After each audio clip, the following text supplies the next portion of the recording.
আদম থেকে আজ পর্যন্ত, আজ থেকে কিয়ামত পর্যন্ত দুইজন মানুষের আঙ্গুলের টিপ একজনের সাথে আরেকজনের মিলবে না। সমস্বরে বুলন্দ আওয়াজে আকাশ বাতাস মুখরিত করে,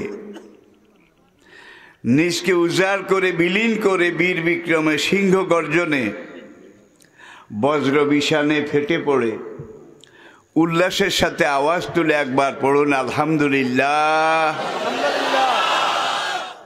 আল্লাহ পাকের শুকরিয়া আদায় করা দরকার, না করলে চলবে না, চলছে না, চলতেও পারে না। কেন না? যে চোখ দুটো দিয়ে পথ দেখে দেখে আমরা মাহফিল পর্যন্ত এসেছি, এই চোখ দুটো আমাদের কপালের নিচে কে বানিয়ে দিয়েছেন? আলাম নাজআল্লাহু আইনাইনে ওয়া লিসানাও ওয়া শাফাতাইনে। সে মহান রব, মহান মালিক বলছেন, ওরে দুনিয়ার মানুষ, তোমাকে পথ চলার জন্যে, পথ দেখার জন্যে আমি দুইটা চক্ষু দান করেছি, লেসানান কথা বলার জন্য মুখের ভিতরে একটা জিহ্বা তৈরি করে দিয়েছি। কথাগুলো, ভাষাগুলো স্পষ্ট পরিষ্কার হওয়ার জন্যে জিহ্বার সামনে এক জোড়া ঠোঁট মাইকের সাউন্ড বক্সের মতো আমি আল্লাহ তৈরি করে দিয়েছি। একটু চিন্তা করেন, কথা বলার জন্য ভিতরে জিহ্বাটা যখন উপরে নিচে উঠানামা শুরু করে, ঠোঁট দুটো সঙ্গে সঙ্গে ফাঁক হয় নাকি জিহ্বা আগে বলে ঠোঁট তোরা ফাঁক হ, আমি এখন কথা বলবো, এইটা বোধহয় জিহ্বা আগে বলে নেয় নাকি, তারপরে ঠোঁট ফাঁক হয়। ঠোঁট জানে জিহ্বা নড়লেই আমাকে অ্যাকশনে আসতে হবে, আমাকে আমার দায়িত্ব পালন করতে হবে। আবার কথা বলার জন্য আপনি বাইরের ঠোঁট দুইটাকে উঠানামা শুরু করেছেন, এই সময় জিহ্বা যদি বলে আমি এখন ইতিকাফে বসেছি, আই অ্যাম নট নড়ন চড়ন, জাস্ট ইন টাইম, আমি এখন নড়াচড়া করতে রাজি নই, তাহলে তো কথা খুব সুন্দর হবে, ঠিক না? জোরে বলেন। কথা বলার জন্য ঠোঁট দুটো উঠানামা শুরু করেছে, এমন সময় জিহ্বাটা যদি বলে আমি 2 মিনিট পরে নড়াচড়া করব, তাহলে কথা হবে? আবার কথা বলার জন্যে ভিতরে জিহ্বাটা উঠানামা উপরে নিচে নড়াচড়া শুরু করেছে, এই সময় ঠোঁট দুটা যদি বলে আই অ্যাম নট নড়ন চড়ন, আমি এখন নড়াচড়া করতে রাজি নই, ফাঁক হতেও রাজি নই, তাহলে কি কথা হবে? জিহ্বা কথা বলার জন্য নড়ছে, ঠোঁট দুইটা বলে আমি 2 মিনিট পরে ফাঁক হব, এবার তো কথা খুব সুন্দর হবে কি? মোটেও হবে না, কিছুই। ইংরেজি ভাষায় এটাকে বলে কোঅর্ডিনেশন, কোঅর্ডিনেশন, একটার সাথে আরেকটার সম্পৃক্তি এবং সংযুক্তি। 1 সেকেন্ড আগেও নয়, 1 সেকেন্ড পরেও নয়, ঠিক যখন যেভাবে দরকার সেইভাবে জিহ্বা নড়ে, ঠোঁট নড়াচড়া করে, কথা বাংলা ভাষায় বেরিয়ে আসে নাকি? আরবিতে বের হয় না? ইংরেজিতে, উর্দুতে, হিন্দিতে, পশতুতে, পালিতে।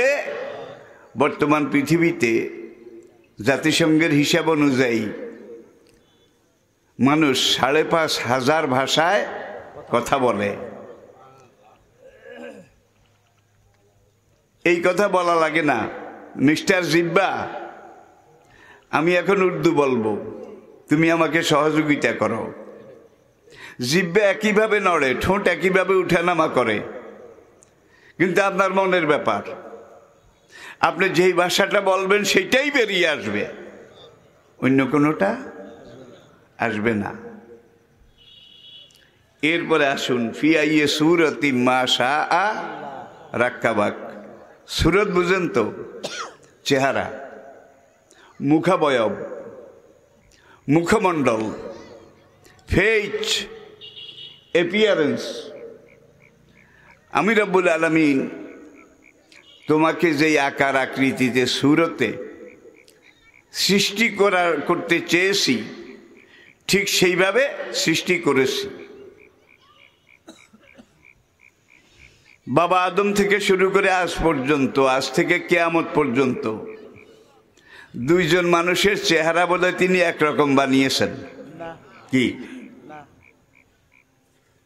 চেহারা দুইটা যদি আল্লাহ একরকম বানাতেন, আল্লামা জারুল্লাহ জামখশরী রহমতুল্লাহ আলাই তাফসিরে কাশফে লিখেছেন, কুল্লু আমরিন বিমা কাসাবা রাহিনা ইকরা কিতাবাক কাফা বিনফসিকা লিয়াউমা আলাইকা হাসিবা। বান্দা আমলনামা হাতে পেয়ে, কোন হাতে? আমলনামাটা কোন হাতে চান? সেই হাতটা একটু দেখান, ফেরেশতারা ফটো তুলুক। রব্বুল আলামিন আমাদের সবাইকে হাসরের কঠিন দিনে মেহেরবানি করে ডান হাতের মালিক বানিয়ে দিও। হাত নামান। ওয়া আম্মা মান উতিয়া কিতাবাহু বিয়ামিলিহি। হাসরের কঠিন দিনে যার ডান হাতে আমলনামা আসবে সে বিনা হিসাবে জান্নাতে চলে যাবে। ওয়া আম্মা মান উতিয়া কিতাবাহু বিশিমালিহি। যাদের আমলনামা বাম হাতে আসবে, ফায়াদু সুবুরা, তারা বলবে ইয়া লাইসা নাফসি মৃত্যু কাবলা হাজা। হ্যাঁ রে, আমার কি হলো? বাম হাতে আমলনামা আসা মানি আমার কাম শেষ। আবার আরেক দল বিটঘুটে কিম্বুত কিমাকার, গাড়ুয়া চিনেন তো? গাড়ুয়া আসলে বাম হাতের মালিক, কাজ করেছে বাম হাতের। ফেরেশতারা এসে বলবে খুশ কিতাবাক, ওরে আল্লাহর বান্দা ধর তোর আমলনামা নে। সে ডাইন হাত বাড়াবে। ডাইন হাতের কিন্তু সে যোগ্য নয়, ডান হাতের আমল সে করেনি। ফেরেশতা বলবে এই হাত না, তুই বাম হাত বাড়া। সে আবারও ডাইন হাত বাড়াবে। থার্ড টাইম, তৃতীয়বার ফেরেশতা আবার বলবে ধর তোর আমলনামা নে। সে বাম হাত একবারও বাড়াবে না, এইবারও ডাইন হাত বাড়াবে। হালে পাগল তালে ঠিক। সে জানে বাম হাতে আমলনামা আসলে আমার 12:30 বেজে যাবে। ঠিক কিনা বলেন? এইবার আল্লাহর নির্দেশে এক ফেরেশতা এসে একটা লোহার বল্লম, অনেক মোটা, এটাকে জাহান্নামের আগুনে পুড়ে টকটকে দগদগে লাল করে গ্যাসর করে তার এখান দিয়ে মেরে দেবে, বুকের এখান দিয়ে। কলিজা গুড্ডা, হাড় বাল্ব এগুলো সব পুড়ে ভেদ করে ওই বল্লমটা পিছন দিয়ে বের হয়ে যাবে। তাইলে এই পিঠ ছিদ্র, আগুনে পোড়া ছিদ্র, এটা কনফার্ম হয়ে যাবে। এইবার আরেক ফেরেশতা বলবে খুশ কিতাবাক, বান্দা নে তোর আমলনামা। এইবারও সে ডাইন হাত বাড়াবে।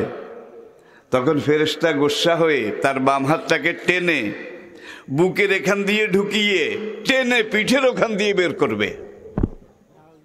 আমি কি বুঝাতে পেরেছি?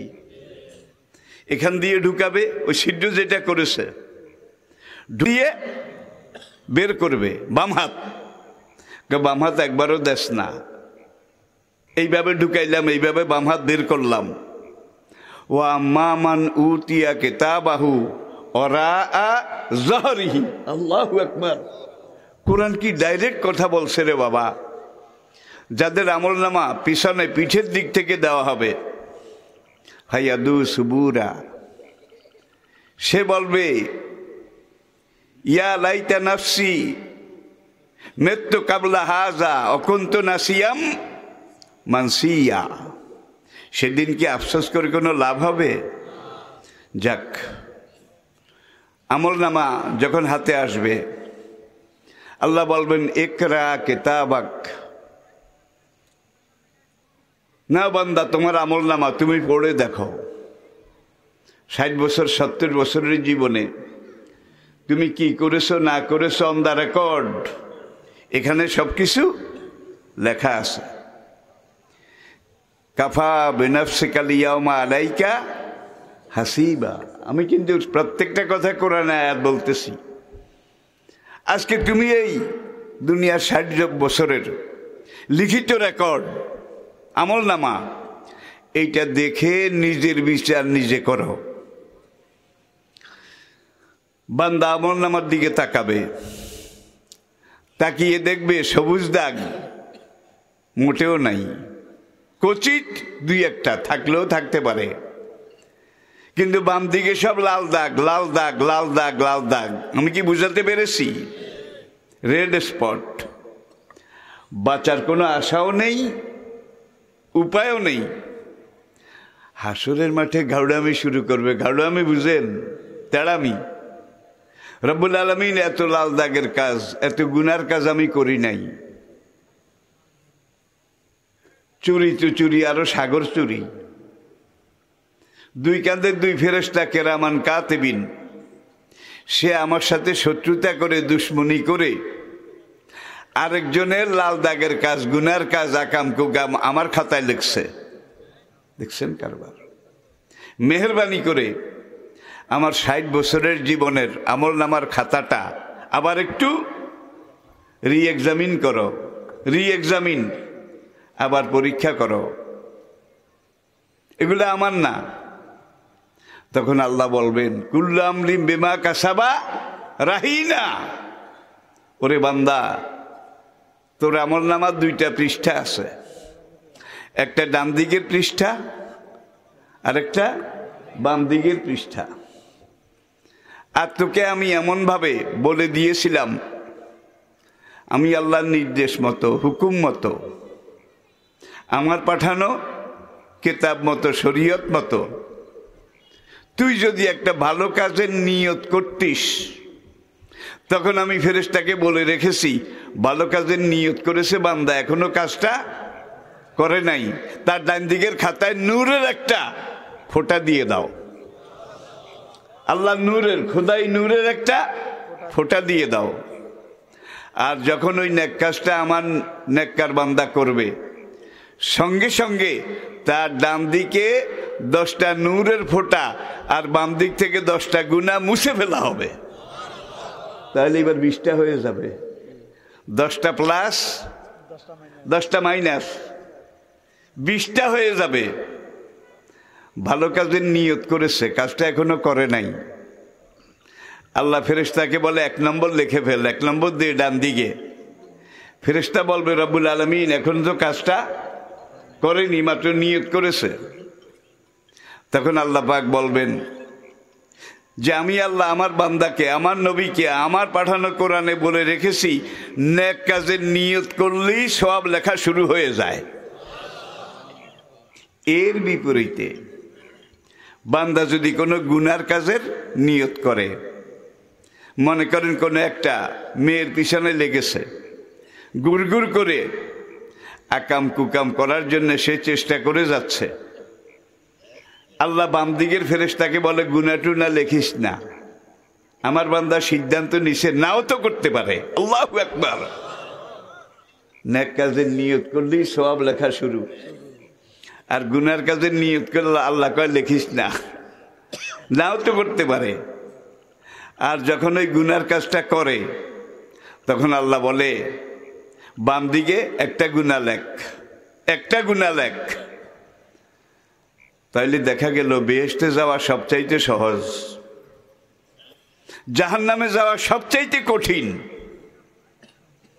ওয়ালাকাদ কাররামনা বানি আদম, লাকাদ খালাকনাল ইনসানা ফি আহসানে তাকবীম।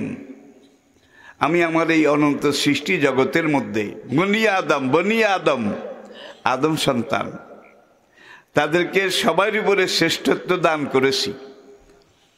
আমার পুরা মাখলুক, এমনকি ফেরেশতার চাইতেও আমি আল্লাহ ইনসানকে বেশি সম্মান দিয়েছি। এরপরে আসুন এটার সাথে আমরা আরেকটা জিনিস বুঝার চেষ্টা করি। যখন বলবেন যে আল্লাহ এই আমলনামা আমার না, তোমার কেরামন কাতেবিন দুই ফেরেশতা আমার সাথে দুশ্মনী করে আরেকজনের আকাম কুকাম আমার খাতায় লিখছে, এটা কি সম্ভব? যেই দুইজন এখন আপনার কাঁধে আছে, মাগরিবের আজান শেষ হয়েছে, এই দুইজন কাঁধে এসে বসেছে, ফজরের আজান শুরু হবে, সারা রাতেরটা লেখে ফজরের আজান শুরু হবে, এই দুইজন খাতাটা রেখে চলে যাবে, অন্য দুইজন আসবে, সে দিনের 12 ঘন্টা লিখবে। মাগরিবের আজান শুরু হবে, এই দুইজন চলে যাবে, অন্য দুইজন আসবে, সারা রাত লিখবে। ফজরের আজান শুরু হবে, এই দুইজন চলে যাবে। যেই দুই ফেরেশতা কিরামান কাতিবিনা ইয়ালামুনা মা তাফআলুন, যেই দুইজন এখন আপনার ডায়েরি লিখতেছে, সেই দুইজন প্রথম মানুষ বাবা আদম, আদম থেকে শুরু করে কিয়ামত পর্যন্ত, এর আগেও কোনোদিন কোনো মানুষের কাঁধে যায় নাই, কিয়ামত পর্যন্ত যাওয়ার সুযোগও পাবে না। যারা আসবে সবাই নতুন, সবাই নতুন, সবাই নতুন। সংখ্যা কত? কোরআনে আরেক আয়াতে আল্লাহ পাক বলছেন, আমি আল্লাহর সেনাবাহিনীর সংখ্যা কত এটা আমি আল্লাহ ছাড়া কেউ জানে না। তাহলে আমলনামা তৈরি হচ্ছে কি না? বান্দা আমলনামা খুলবে, খুলে দেখবে কোন দিন রাস্তার কোন পাশ দিয়ে হেঁটেছে এইটাও লেখা আছে, হাঁটার সময় ডান দিকে কয়বার তাকিয়েছে এইটাও লেখা আছে, বাম দিকে কয়বার তাকিয়েছে, কোন নিয়তে তাকিয়েছে এইটাও লেখা আছে, হাঁটার সময় কয়বার চোখের পলক উঠানামা করেছে এইটাও লেখা আছে, হাঁটার সময় কয়বার ঢোক গিলেছে, ঢোক গিলা বুঝেন কি, এইটাও লেখা আছে। তাহলে বাদ গেছে কি বলেন? আল্লাহু আকবার। সবকিছু কিন্তু রেকর্ড হচ্ছে। মাতা কামাত আলাইহে কিয়ামাতুন, যে লোকটার ভিসার মেয়াদ শেষ হয়ে যায়, আপনাদের এই এলাকা কোম্পানিগঞ্জ, এই দুই এলাকার মানুষ কিন্তু পশ্চিমা বিশ্বে, আমেরিকা, লন্ডনে অনেক বেশি, অনেক বেশি, অনেক প্রবাসী। চুল কাটাবার জন্য নিউ ইয়র্ক শহরে এক সেলুনে গেলাম, দেখি যে প্রথমে ইংরেজি বলল, তারপরে আমাকে জিজ্ঞাসা করলো যে who are you? I am Lutfur Rahman. What is your occupation? তোমার পেশা কি? আমি বললাম I am a tourist, also I am a religious teacher. I have come in Muna International Conference, আমেরিকার সবচেয়ে বড় মুসলিম সংগঠন MUNA, MUNA, Muslim Ummah of North America, তাদের মেহমান হিসাবে তাদের সেমিনারে বক্তব্য রাখার জন্যে আমাকে দাওয়াত করেছে। আমি সেখানে এসেছি, অনেকদিন সময় পাইনি, চুলগুলো একটু বড় হয়ে গেছে। এতে হুজুর আপনার বাড়ি কো নাই? কিসের ইংরেজি আর কিসের কি? হুজুর আপনার বাড়ি কো নাই? আমি বললাম আমার বাড়ি তো লক্ষ্মীপুর জেলায়, রামগঞ্জ উপজেলায়। আপনার বাড়ি কোথায়? আমার বাড়ি চাপরাশিরহাট। আমার বাড়ি? আমি বললাম চাপরাশিরহাটের কোন পাশে? আমার তো সব চেনা। কে? এই চাপরাশিরহাটের পশ্চিম কিনার দিয়ে, এখানে আমার বাড়ি। তো এই জন্য বলছি, এই দেশের মানুষ, এই এলাকার মানুষ, তারা অন্য অন্য এলাকার চাইতে একটু সজাগ বেশি, একটু হুঁশিয়ার বেশি। তাদের হিসাব, তাদের কর্মকাণ্ড অন্য এলাকার মানুষের চাইতে অনেকটা আলাদা। প্রিয় দিনী ভাইয়েরা, আমি এই কথাটা আপনাদেরকে বলছি, দুনিয়ার সব কিছু লুকানো যায়, গোপন করা যায়, কিন্তু আপনার আমল আপনি কি আপনার মালিকের দৃষ্টি থেকে লুকাতে পারবেন? পারবেন না। এমনভাবে তিনি সেট আপ করে রেখেছেন, আপনার আমাদের প্রত্যেকটা কথা রেকর্ড হচ্ছে, কাজ রেকর্ড হচ্ছে, আমল রেকর্ড হচ্ছে, নেকি বদি রেকর্ড হচ্ছে। যখন বান্দা বলবে রব্বুল আলামিন এত লাল দাগের কাজ, এত গুনার কাজ আমি আসলে করি নাই, করলে আমার মনে থাকতো, কেরামান কাতিবিন তোমার দুই ফেরেশতা আমার সাথে দুশ্মনী করে আরেকজনের গুনার কাজ, 2 নম্বর কাজ আমার খাতায় লিখছে। আল্লাহ তখন বলবেন কুল্লু আমরিন বিমা কাসাবা রাহিনা। কয় দুই দিকে ইন্টারন্যাশনাল পাসপোর্ট দেখছেন তো, ইন্টারন্যাশনাল পাসপোর্টের মতো ডান দিকে নেকিগুলা লেখা আছে, বাম দিকে গুনাহগুলা লেখা আছে, মাঝখানে পাসপোর্টের মতো আপনার মুখের একটা ছবি আছে। আর ভাই আজকাল ক্যামেরা, আগে আন্তর্জাতিক বিদেশের দেশে বিদেশে যে কোনো বিমানবন্দরে নামলে দস্তখত একটা নিতে, শুধু দস্তখত। যখন দেখা গেল বাঙালি 6 আনা না 6.5 আনা, সৌদি আরবে গিয়ে একজনে পাসপোর্ট ফেলে দিয়েছে বা কম দামে কিনে নিয়েছে। জেদ্দাতে আবার ভিন্ন ইনস্টিটিউট আছে, সেগুলো বাংলাদেশিরা চালায়। তাদের কাজ হইল কল্লাটাকে কেটে ফেলে আরেকজনের কল্লা এখানে লাগায় পাসপোর্টের ছবিতে।